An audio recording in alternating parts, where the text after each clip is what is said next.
Hello, everyone, and welcome to the 4 o'clock to 5 o'clock session of the 2024 Open Simulator Community Conference. In this session, we are pleased to introduce the presentation Fireside Chat with Philip Rosedale. He's founder and current Chief Technology Officer of Linden Lab in Second Life. Philip fell in love with coding in middle school, and in 1994 he created Freeview, a video conferencing app that worked over dial-up with the earliest of web cameras. Acquired by Real Networks in late 95, where he led the creation of Real Video and became Chief Technology Officer. In 1999, Philip left Real Networks and founded Linden Lab to create Second Life and fulfill his dream to build an open virtual world.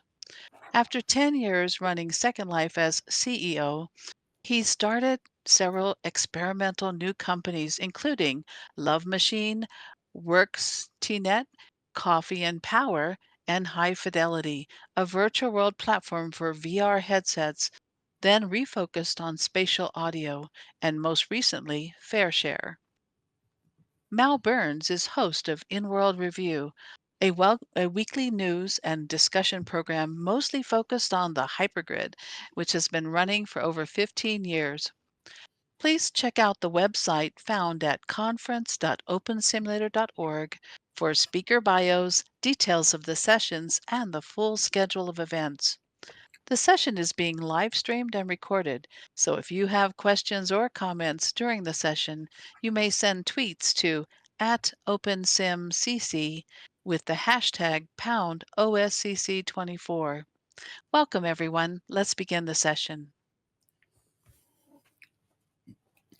Well, thank you, Leah, and welcome to Philip Rosedale in his current incarnation. Welcome, Philip. Hi, it's great to be here. There's so many people here that are people I know. Wonderful. People you know, well, that is all the better. The last time we saw you in this avatar, of course, was exactly 10 years ago, I think. It was actually when you were just launching High Fidelity. And you had this avatar here, and Philippe Took, who was with us at the time, was in High Fidelity with you before it was sort of public. It was a sort of preview that you gave us. So yeah, I'm a good deal older, grayer now than the avatar's hair, although the spikiness is captured nicely. Yes, that's true. Yeah. So it's been a busy time for you, I know, for the last couple of months of all kind of change. Sure. Quite curious because is there anything compelling about the suddenness of the move back that you want to tell us about, or is that Sure.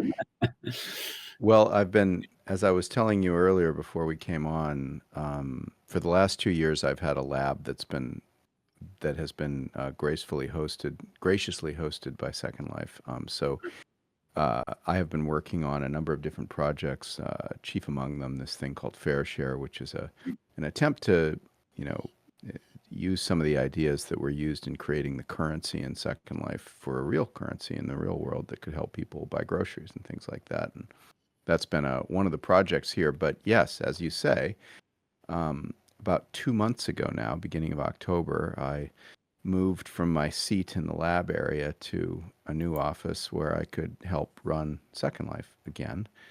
And that's been just completely overwhelming and unbelievable. So I've spent the last 2 months trying to come back up to speed on everything going on in Second Life and by extension OpenSim and all other things, avatars and virtual worlds. So yeah, I joined the board of Second Life again and took the full-time job as CTO 2 months ago and have been just buried, as we all know, from virtual worlds, just buried trying to catch up and understand what's going on. And it's been nuts. It's been a lot. Well, in some ways, your presence here, and also the fact that I know in Second Life you've been a lot of bloggers have been joining Zoom calls with you, and a lot more emphasis on feedback with the community and extending that. Right. And I remember in your public town hall, you said sort of you really want to grow what you think as the demographic that's already there, because there's no point in Second Life trying to promote itself as a kid's game. And Right. a different marketing approach, as it were. I mean, is that down to Right. Brad, or is that down to your influence? If I can ask. Well, I think that, as many folks here probably know, Second Life, or Linden Lab, the parent company of Second Life, was bought about 5 years ago by two people, Brad and Randy. Brad is one of my close friends, and so that was part of how that actually came to happen. And Brad has done lots of great work over the last 5 years with Second Life, but I thought that, and he and I have been in close touch, as I just mentioned. We've had this lab that's been inside Second Life for the last couple of years, so I'm never more than a few feet away from what's going on. But I had been, very much working on my own stuff, and then a couple of months ago here, for a number of reasons, I was kind of deciding what to do next, and in looking at everything that was going on in Second Life, I thought there were some ways that I might be able to help. As you touched on, Mal, I definitely historically and presently still prefer a very open and engaged conversation with everybody around this stuff, whether it's people in the company or people in Second Life or people here on OpenSim. And so I wanted, at a very high level, I have been doing lots of things like this, and I wanted to come today to maybe widen and start a conversation more broadly about,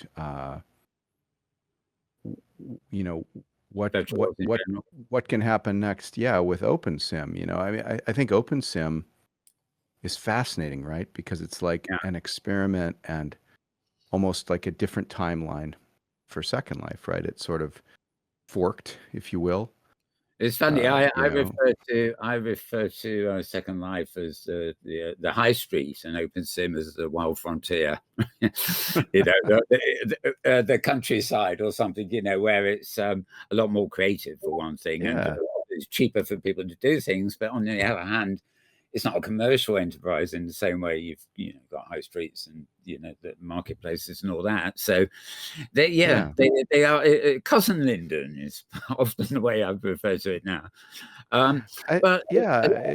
It's interesting to just look at it and say, what does the history of OpenSim, what can it tell us about what's going right and wrong in virtual worlds overall? And I look at everything in that light, but OpenSim is, of course, especially interesting because it has been so much closer in functionally to Second Life. But yeah, coming back and coming up to speed. Oh, hi, Tom. I see you there as well. Marcus. Oh my gosh, everybody. I'm looking in the audience here and enjoying all the names that I know. And of course, that's interesting because we've all got different names here, but we're using the same names. And of course, that makes me think like, to what extent is identity and the persistence of identity across multiple grids part of the equation? I don't know.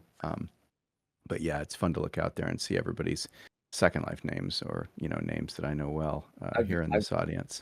I've just seen some people popping in now. Actually, I'd like to say hello myself because it's been a while since I've been on a panel here. So Adam Frisbee's just arrived. So that was a good cue because I know Adam, as a separate thing, I know Adam's science-based thing. He's been very instrumental in developing the mobile. That's right. That's right. And I mean, let me say a few things. Hi, Adam. So yes, Adam has been absolutely instrumental in the development of the Second Life mobile client.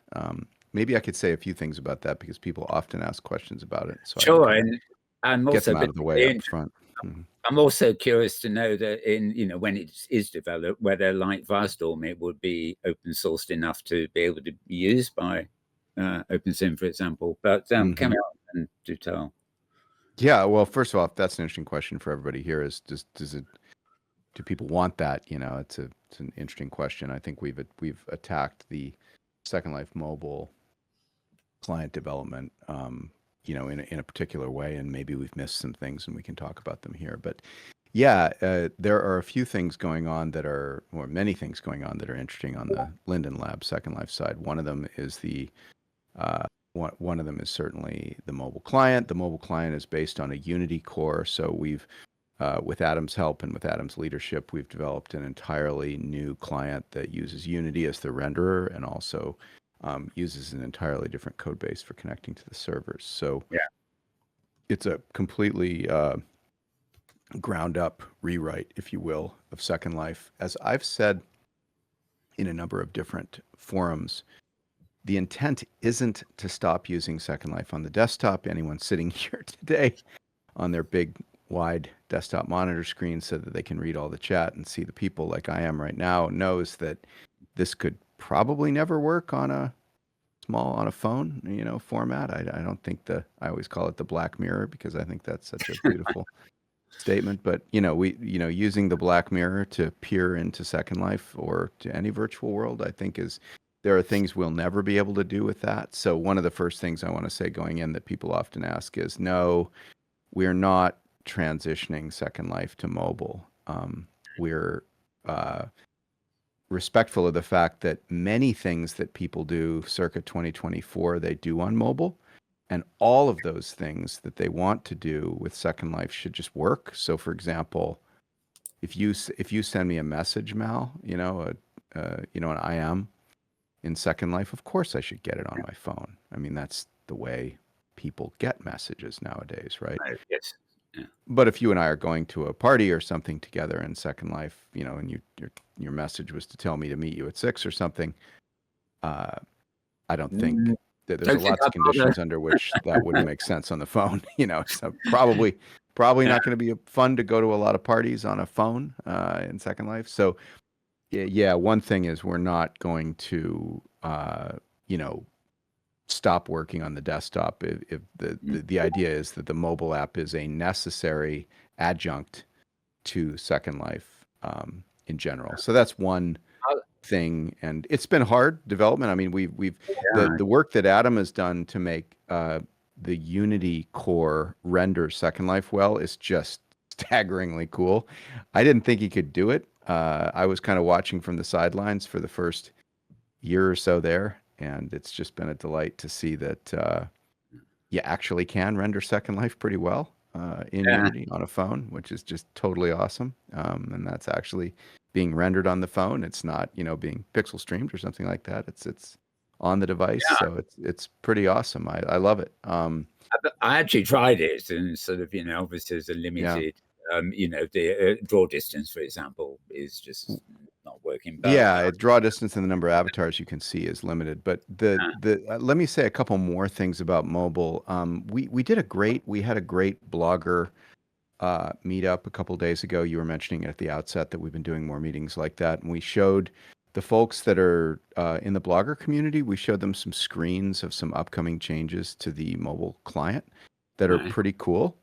They basically, for those of you out there who have tried it, you'll notice that it kind of, right now, it's sort of, it forces you to log into the world as an avatar at a particular location, right? So it brings you all the way in world, and it actually does it fast and well. It works pretty well compared to even the desktop clients. But we recognize that there needs to be a way to just log in to receive and respond to messages.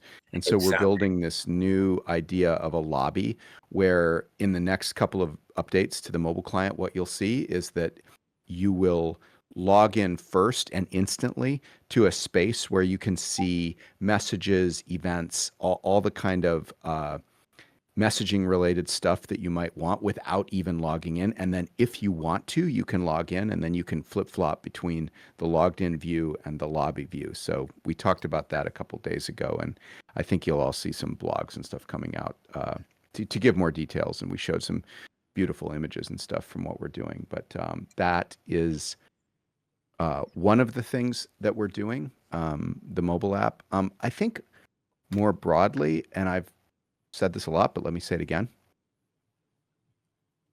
Historically, we've sometimes tried to make Second Life interesting to people who aren't using it today. That is to say, well, for example, you could ask the question, maybe there's a way to get kids that are playing Minecraft to play Second Life, if you will.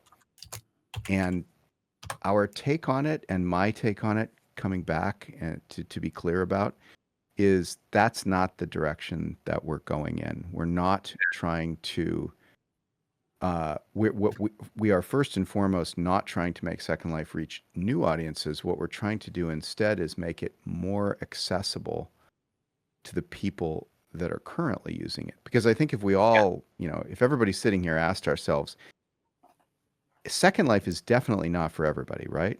I mean, we all agree on that, right? Second Life is not something 20 years later, looking back, right? It's not something that everybody in the world wants to necessarily use. But then you can ask the question, do we have everybody who would like to use Second Life in its present form where it would be useful to them, or OpenSim? I should, be saying that, Second Life / OpenSim. Do we have everybody that would like to or be benefited by using it able to access it? And of course, the answer to that is, of course not. We have a product that requires that you have a water-cooled gaming computer, right, to access it. That's not going to reach everybody.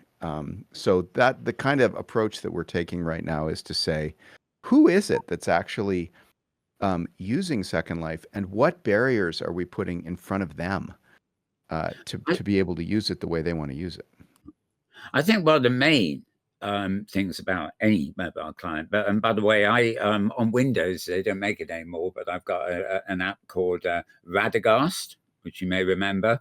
It's a text client for Second Life, and it's a wonderful place to send messages in and out of Second Life, but also to organize my inventory, which is really easy on a clean, phone screen. Whereas in World, it's yet another box window on top of what you're trying to do. But before even that, I know, of course, your audio is changing from Vivox now, but many years ago, I think it was called...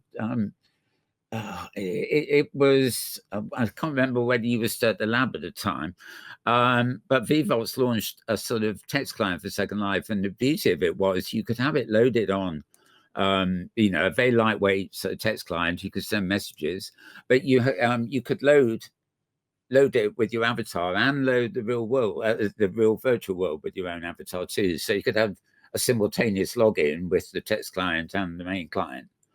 And given how many people use phones these days and are actually mobile, I mean, plenty of people, I don't know, an example might be somebody who goes to the office somewhere and, they can't, for one reason or another, load Second Life there, but they want Second Life for legitimate reasons. They might be running a business or something in there. So to have a way of using their ubiquitous mobile phone to just text people and say, I'll be back in the virtual shop in an hour or something like that, I can see that really extending the use case for many people. And the same if it was, if it could be done in OpenSim at the same time, I think it's the realization that mobile is big, but also mobile will only ever be what it is. A phone is a phone, if you see what I mean. Well, Second Life and OpenSim have been inherent, as we all know. As I've told the story before, and maybe I can tell it again. My original passion that drove me to build Second Life was a little bit different than what Second Life became. This was unsurprising, of course, but as folks here may have heard me talk about before, I had an interest in simulation and cellular automata and genetic evolution. And I was I was more interested as a kid in the question of whether you could simulate the laws of physics well enough to allow new, life forms to emerge basically in virtual worlds. So when I thought about Second Life, I thought about it as a kind of a digital playground and a petri dish for things that would grow in it, right? That would become, new kinds of amazing stuff, basically. Yeah.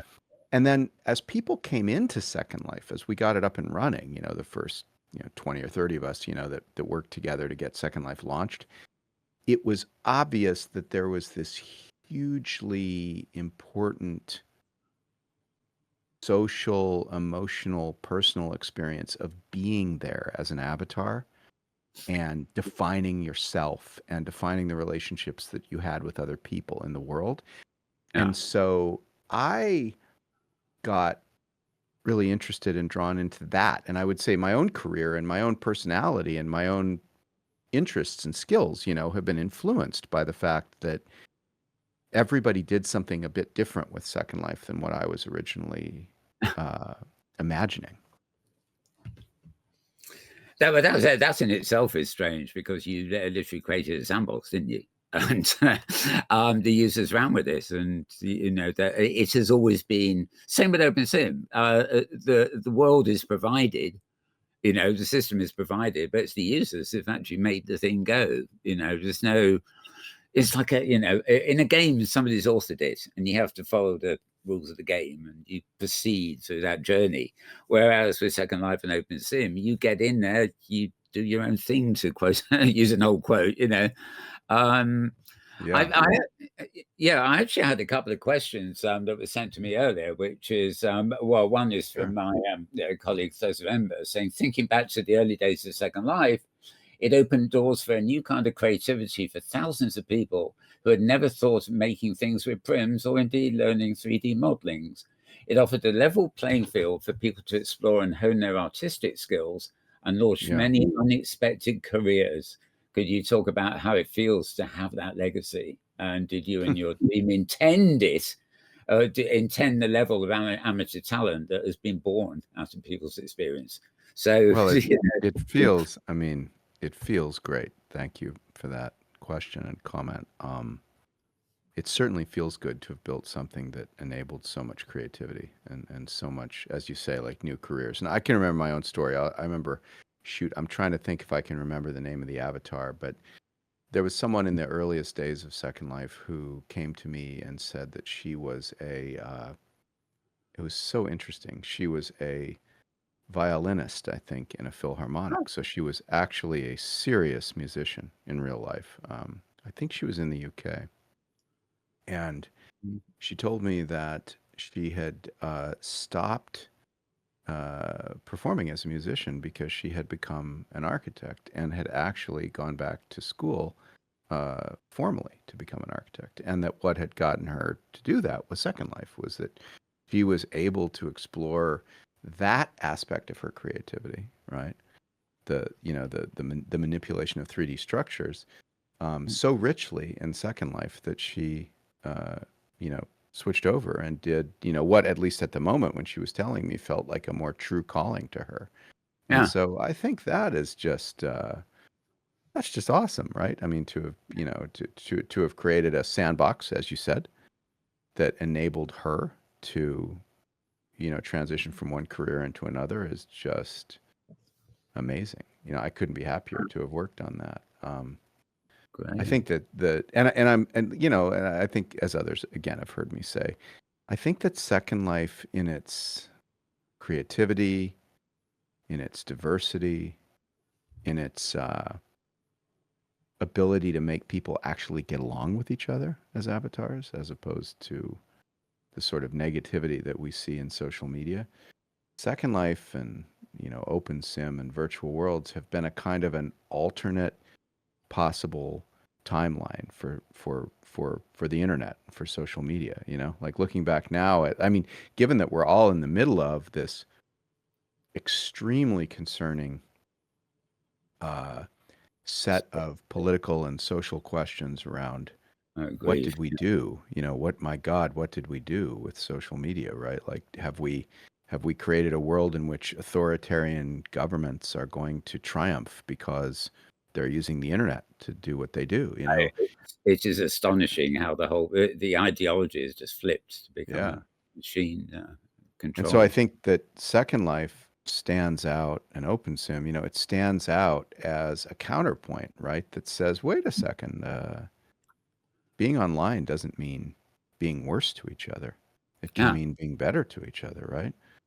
So I think part of my excitement about coming back is that we're at you know, we're at a terrifying, exciting, amazing moment in history where we can use technology in a lot of different ways.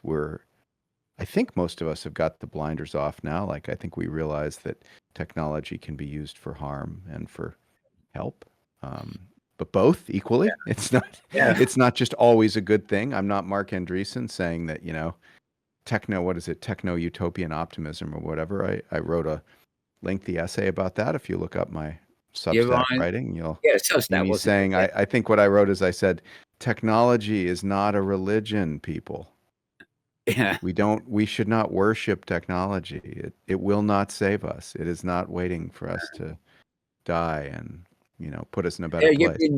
you've been writing quite a lot of things on the side, so to speak, that difficult to follow. And I noticed you were on air in support of Kamala Harris and co a few weeks ago. Although Yeah. sadly that didn't happen. But you know, nice to see nice to see the pitch. We put it that way. Well, What, you know, if I can, I mean, I could wander on all these things delightfully, but you know, Second Life has an economy. We all know that.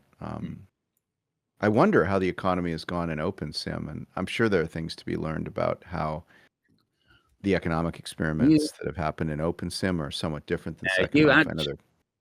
Mm. yeah when you first started Fair Share, I remember you asked me how one would you know, get in touch with who runs OpenSim, and I think Marcus and I both nobody decentralized, you know, and that was a kind of thing, you know. Going back to what we might mention Fair Share briefly. Oh yeah. The idea was, you know, inspiration from the Linden dollar, but except nobody would need Right. to. Right. In your case, you didn't have to be a registered user. Yeah. You just got And your stipend, and right. well, it was like playing Monopoly money with nothing to spend it on. So Right. you know, but um, it was a result of your fascination with doing simulations, of course, isn't it? Rather than you know, it wasn't a virtual world simulation; it was just simulating the way currency, you know, moves around and how That's wealth right. That's right. rises. And and Second Life's currency has, as we all know here, has had many different experimental properties from the very beginning that have been quite interesting to watch over 20 years. So one is a basic income, right? Like people, everybody in Second Life receives, or not everybody, but many people in Second Life receive a kind of a what we're all debating in the real world today as a universal basic income, right? So Yeah, there's a steady income that comes in Linden dollars, and the other thing is that the Linden dollar economy is sort of managed. It's kind of decentralized. It's a lot more transparent than a normal economy, but it's also a little bit more centrally managed than something like Bitcoin or Ethereum.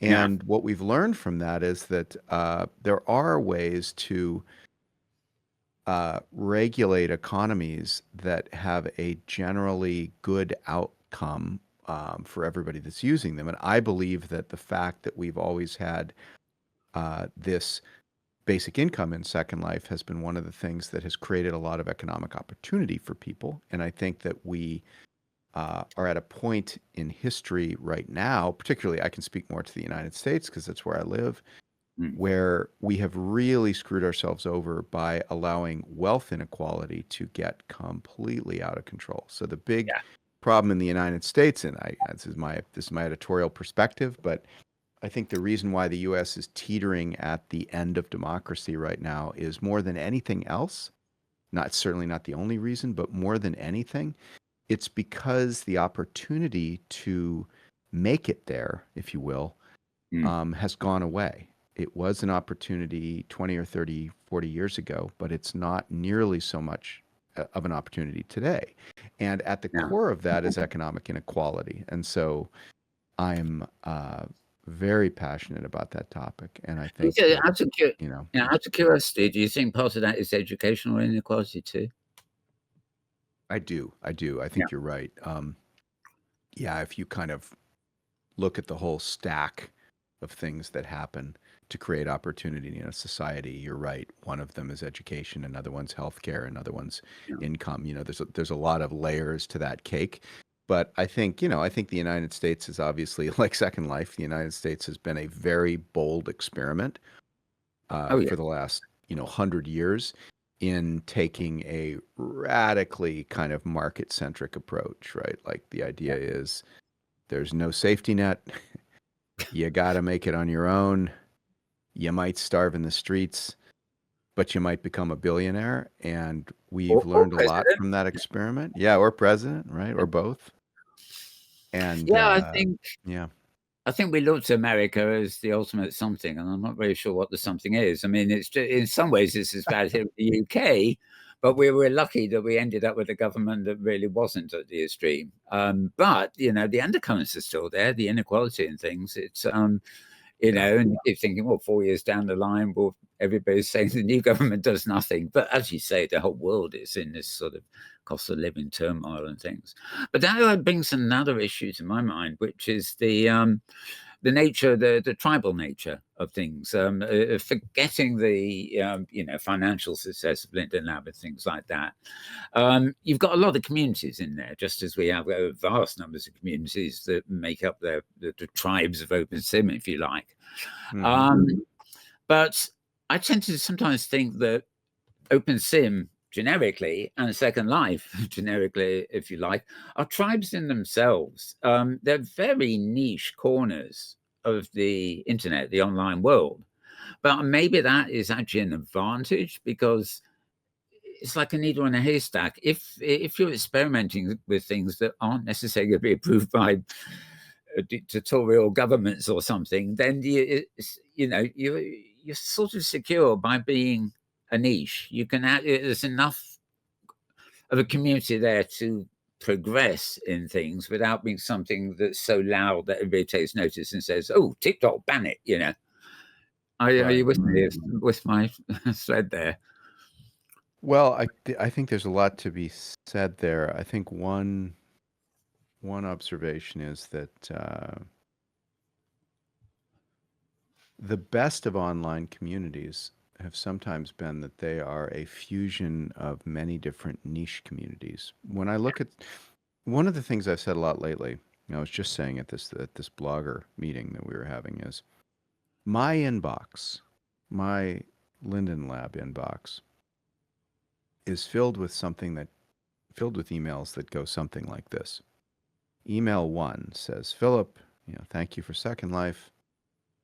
I just want to tell you very passionately that feature X, let's just call it feature X, is the most important thing and the only thing that Linden Lab should be doing, and is the critical feature that will enable us to grow and survive into the future, right? And then the next email, the one right after that in my inbox, basically says, Philip, thank you for creating Second Life. Feature X is the worst thing that could possibly happen, and you will destroy the world if you introduce feature X. And of course, it's the same X, that's discussed. And the reason for that is that Second Life and OpenSim, I'm sure as well, is a kind of community of many fascinating different minorities. It's a huge, and I guess it's a little bit like the United States in this sense. It's a big melting pot of different people with very different ideas and intentions. Look at something like people that enjoy sailing or driving vehicles in Second Life, right? And one of the problems they run into, and by the way, I understand that OpenSim has done a better job on this than Second Life. I'd still crash them anyway. Awesome. But, when you cross region boundaries, right? You run into problems, right? The region boundary crossings don't work. And so, for example, that would be a perfect example of what I'm talking about. People say, you got to make region crossings better. We have, we have. I don't know if you're familiar with this. We have something called VAR regions. So I guess it's variable or something. But right. They have that here, right? You have a 9x9. And Cesar and I, who did the question earlier on, actually, we have a conference a bit like this, but it's an international one where we handle all the foreign languages translated. And we had 4 adjacent sims, the traditional way. But people walking around the 3 auditorium areas had to cross boundaries, and then we had various things going on, and they're all scuppered by these boundaries. So now we have a completely new grid built for the purpose, and I think it's about 3 by 3, the equivalent to 9 regions, but there's no boundaries anywhere in it. So you can have all these performances that cross that rather large region. Perfectly. Yeah, I mean, I guess let me restate what I was saying though. You're right. There's all kinds of good evolution that's been done on this, but I would put this to the audience that we have here and invite everybody to kind of talk amongst yourselves in chat, right? Which is, would you rather have me make a change to Second Life that makes the avatars immensely more beautiful, immensely more sophisticated and detailed, or a change that makes them significantly less complex and detailed, but makes region crossings absolutely perfect? Oh dear. This is what my inbox looks like, or this is what my thinking looks like, is which one do I do, right? And I can tell you, of course, that there's passionate positions on both sides of that. Another example would be PBR, which, let me say, I'm sorry, I've said it.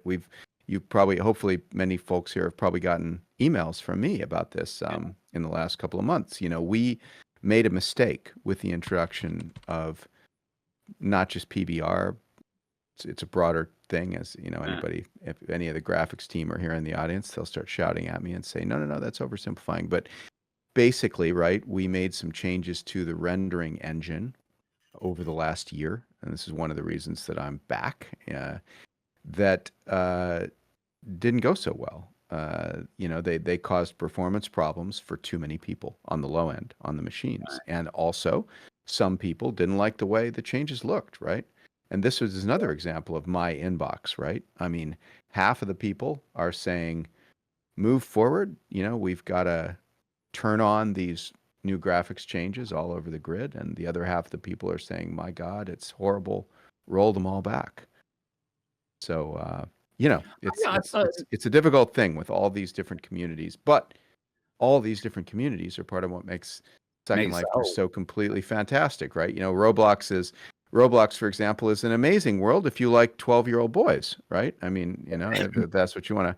If you want to hang out with young kids, and see what they're doing, that's awesome. But that's immensely more homogenous as an environment than Second Life and OpenSim.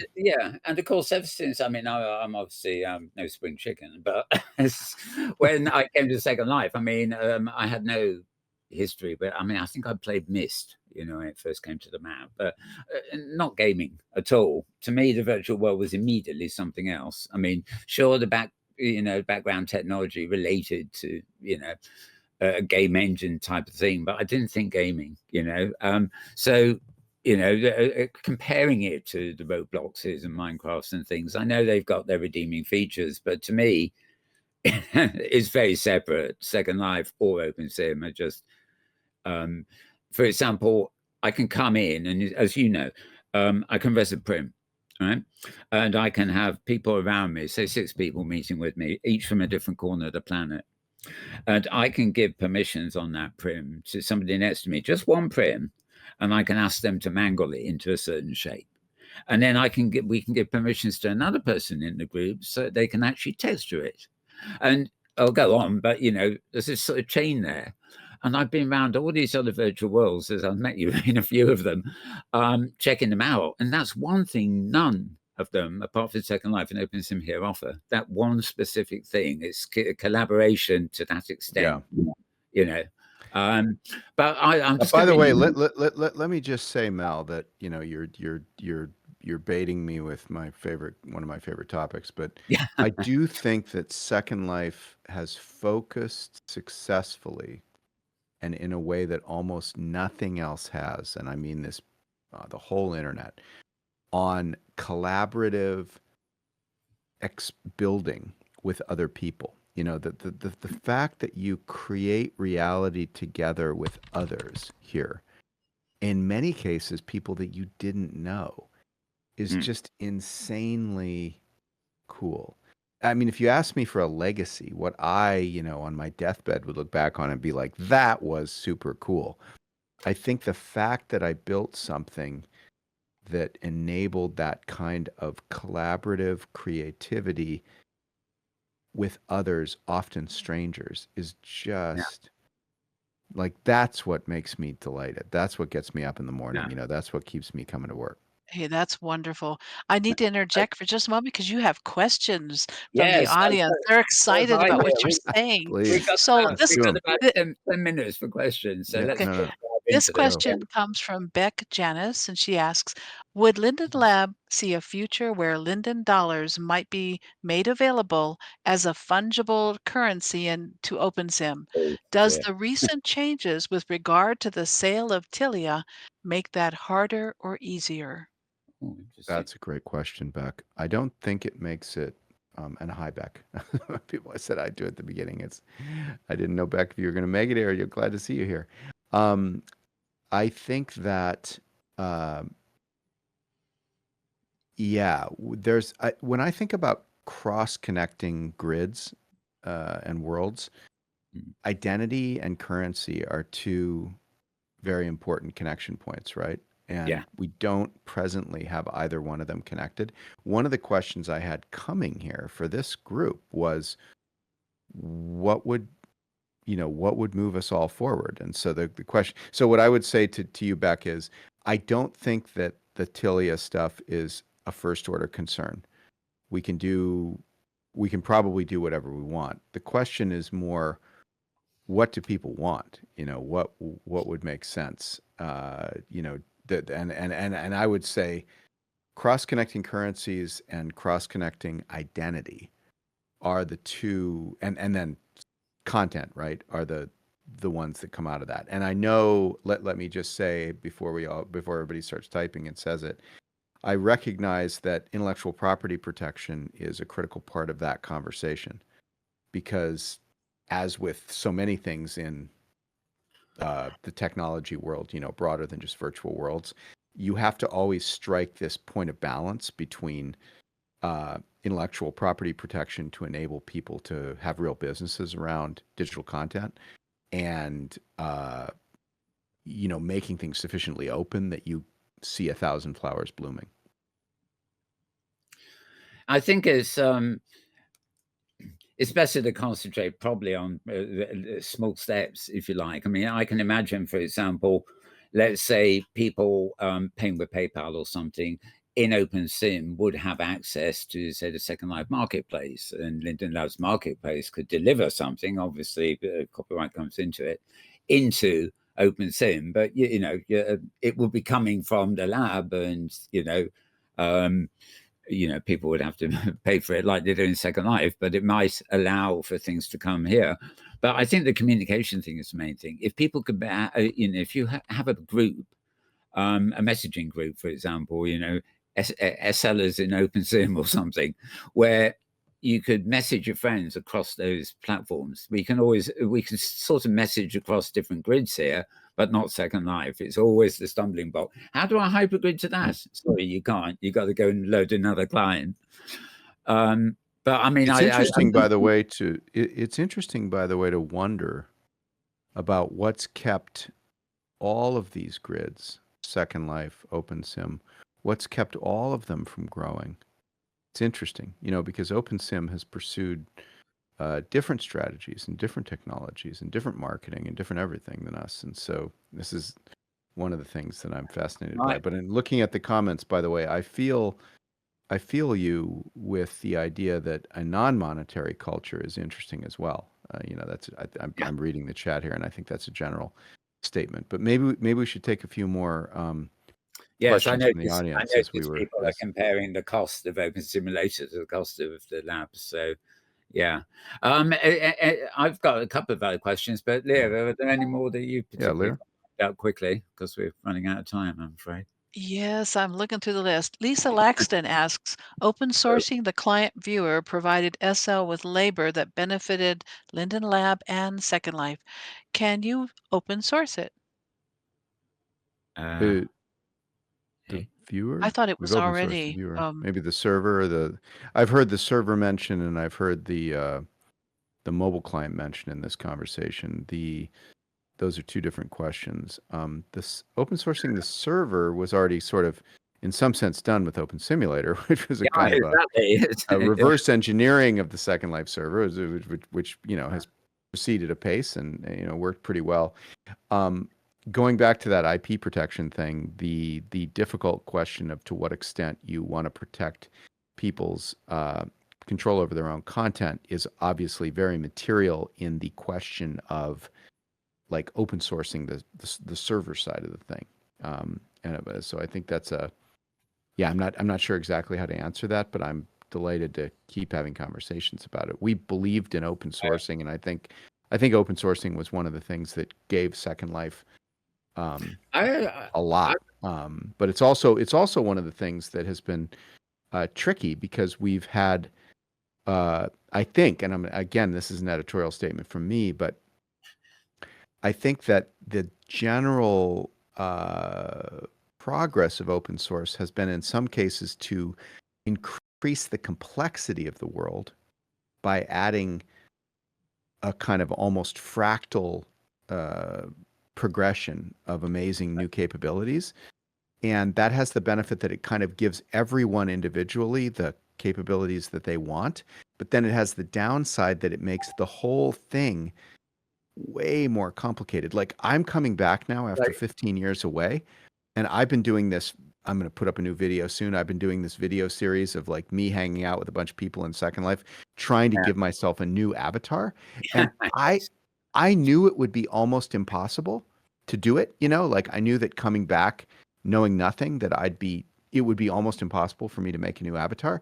But I didn't think it would be that bad.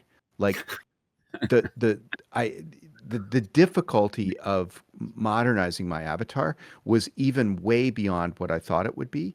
And I've noticed that there's even a kind of a classism in Second Life now, which is very sad, that wasn't there when I left in 2009, 2010, where people are actually mean to you if you don't have a modern avatar. And I've experienced this myself, and it feels terrible. And I don't know what to do about that, but I think part of the part of the outcome of open source has been in some ways that we've, in a kind of a boiling the frog way, we've just made Second Life like a little bit more complicated, so, to the point where you almost have to have like a PhD in Second Life to be able to use Second Life, which doesn't feel inclusive to me. It doesn't feel accessible. And I think the fact that it is the marketplace and merchandise, some people with less lindens to spend are, buying low quality clothes, for example, and other people who've got the money to spend more flash, and, you get that sort of, people, a bit of an underclass within the system. I have one fight we really have to finish, I'm afraid. I wish they'd booked us for 2 hours instead, actually. But one thing you mentioned to me at some point earlier on is that back when you were building Second Life, you originally had the idea that the regions would be on self-hosted servers, didn't you? Do you remember timing that? Yeah.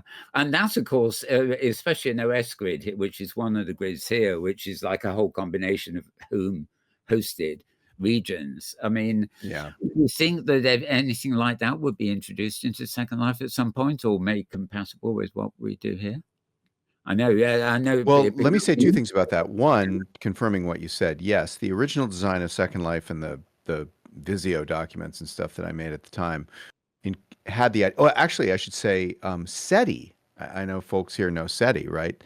The SETI at home project, which had started well before Second Life, which was, for those who don't know, was this project where people use their own spare computer time to not get bitcoins, but to try to find the aliens by looking at the radio signals from, radio antennas.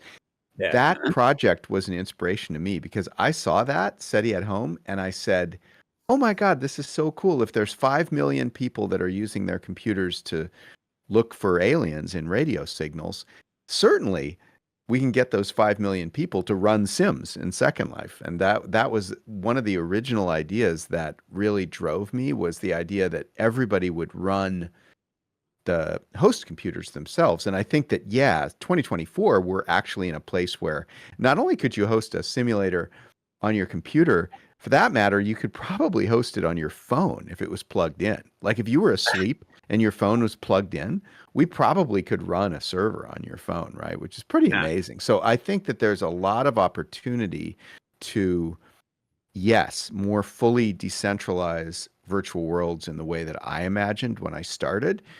Now, 20 years later than it was before.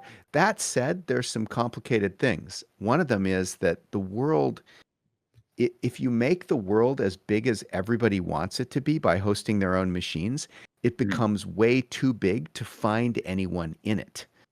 Now, there are lots of different ways to fix that, but that's one of the problems that I mention all the time is that if we just like made land free in Second Life or something like that, what would happen is there would become way too much land and way too few people online. And as we all know, the fun of Second Life, and maybe this is a good, wrapping comment here since we're out of time, is that, the fun of Second Life, the fun of OpenSim is us. It's the people. It's this whole world is a space between us, right? Got the And report so again, honey. everything On depends closing on us and how many session. of us there are here. Sure.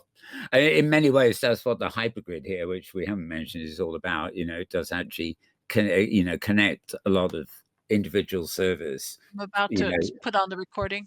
Yes, Yeah. exactly. Okay, folks. Well, Sorry. I'm afraid Oh, I'm so Philip, sorry. Philip, I have an Philip. open mic. My family's tugging at my arm. I am so Oh, sorry.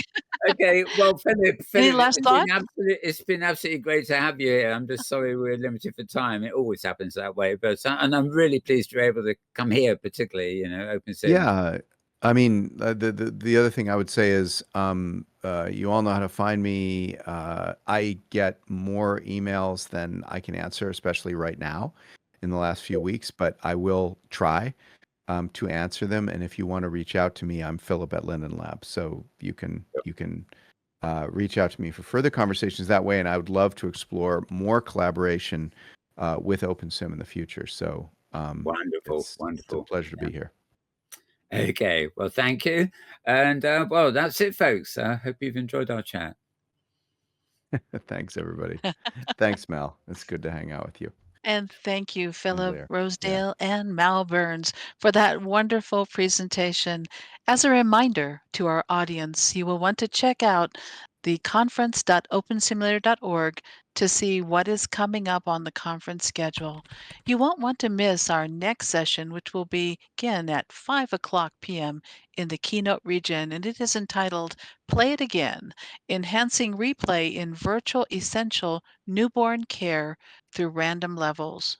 Also, we encourage you to visit the OSCC24 Expo in the OSCC Expo 3 region to find accompanying information on posters and presentations, and to explore the Hypergrid Tour resources in OSCC Expo 2 region, along with the sponsor and crowdfunder booths located throughout all of the OSCC Expo regions.